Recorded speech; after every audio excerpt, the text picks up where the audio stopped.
Hello, and welcome to your astrological vibrations for Sunday, November 8th, 2015 by Gaia Blooming. I am Mimi, and our energy mantra for today is I allow space for miracles in my transformation process. And today, as part of the transformation process, we have Venus shifting into Libra.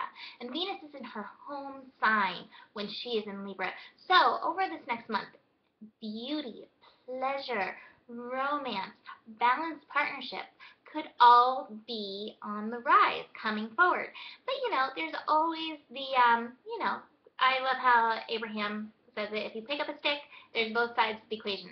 So as we're moving through this process, this transformational process of Sun in Scorpio, we also get a chance to balance this out, and sometimes the lack of all those things also will show up. So pay attention. If you're feeling a lack of pleasure in your life, if you're feeling a lack of romance in your life, if you're feeling a lack of beauty in your life, or even a lack of balance, how are you feeding into that? Because Venus in Libra reminds us also that our first relationship that we have is with ourselves and with God, Spirit, Universe. So maybe where are you not allowing the universe to bring the beauty into your life, or where are you not seeing the beauty that's in your life, and how can you shift that for yourself? So it's always about turning back within and looking where you can do the work yourself, where you can allow that, and where you can allow Spirit to come in and show you the beauty that is all around us, the pleasure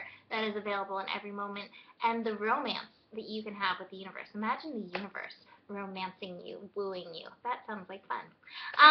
So speaking of Venus in Libra, we have the moon in Libra, and the moon in Libra is actually making some interesting connections today that may bring up the other side of Libra, bring up the abstinence, maybe passive-aggressive nature when Libra feels like harmony is not on the plate. So we have the moon connecting to Pluto at 13 degrees. We know that to be your Uranus degree.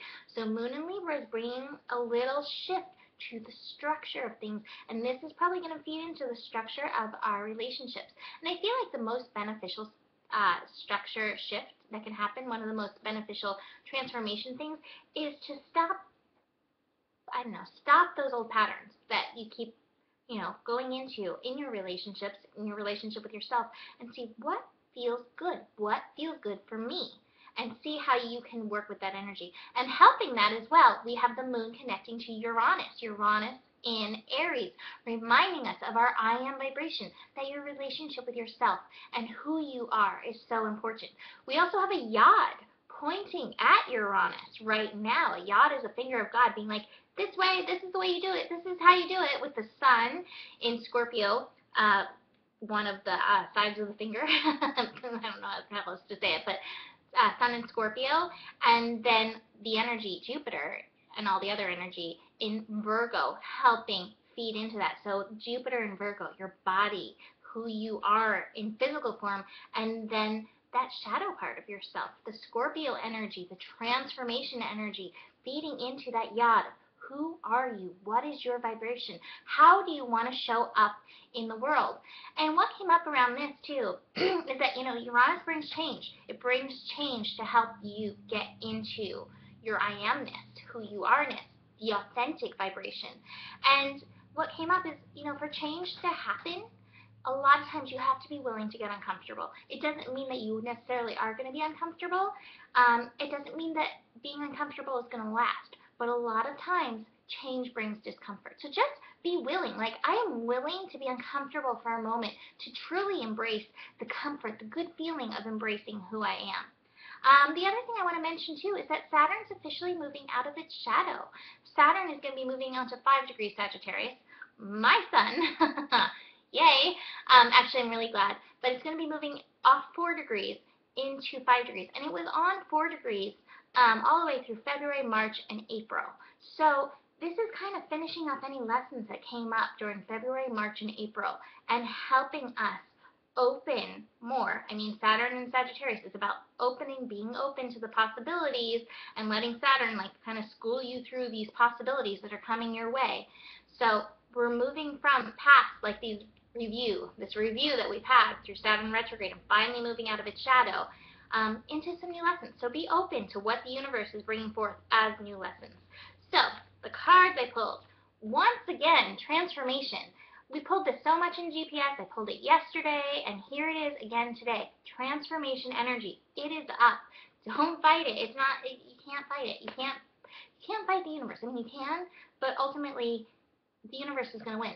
Find your flow in this transformation process, and part of it is that conditioning, and this might be uncomfortable with this Libra energy. I think the Libra energy can get comfortable with that conditioning, like, okay, I'm comfortable being a sheep among sheep. Well, the universe is saying you got to find your flow of being a lion. You can be a lion in sheep. It doesn't mean you have to eat the sheep. Just be willing to be all you are. Don't hide back your light. And helping us is inner voice. God, universe, your higher self, your guides are all talking to you. How can you let them come in and help you move past your conditioning and get into that place of flow? So, the other cards I pulled from the Wild Unknown, pulled the Devil. And the Devil, I think this is going to be, that energy I talked about, the obstinance, the passive-aggressive nature. Sometimes to break out of those boxes, that's kind of the way. And it might be tempting to do that. I would say stay kind, stay in your heart. But if this comes up, if the little, not so nice side part of you comes up, that's okay. Honor it. Let that come through. Let it out. I like to let it out in my journal. That's my favorite place to let it out. But don't withhold it, because you need it to help you transform. It's not a bad thing. It's helping you transform. But writing it's my personal favorite. And then we reach the star. You're reaching new heights. There's hope. There's blessings. There's a bright future. But you've got to be willing to look at the shadows. Look at all parts of your relationship with yourself. So that's it for today. Book a reading, book an energy session, purchase a Astro Birth chart. I'm loving that. And I'll see you tomorrow. Namaste.